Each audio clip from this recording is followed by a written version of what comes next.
Here's the cuckoo clock. This has been in our kitchen pretty much forever, and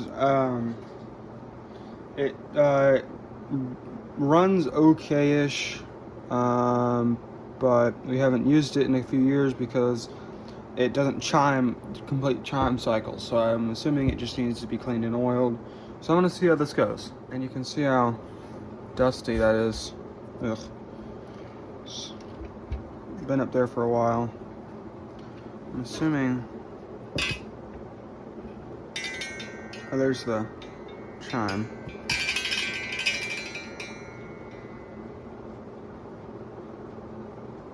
It's actually not that dirty in there. It might just need to be oiled, honestly. But I'll see. Well, I got a little ahead of myself and already pretty much oiled most of it.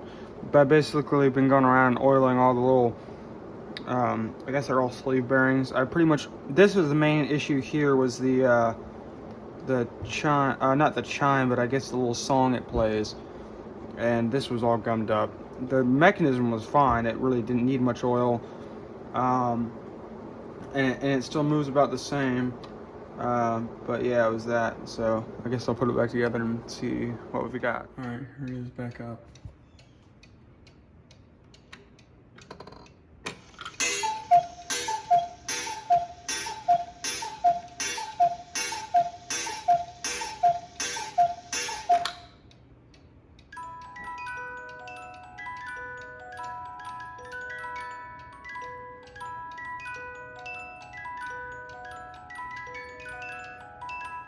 The next clock project will be this one.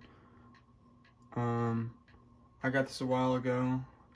It didn't need any oiling, although it probably should be oiled just because it is from the 40s and I have no idea when it was last oiled. And I prefer not to have it break because I know if you don't oil clocks, it doesn't do great things for them. I've just noticed that over time it'll run a little slower, and I know humidity can affect these, but I think it's just time for an oil either way. So, yeah. Anyway, expect that in the future. Thanks for watching.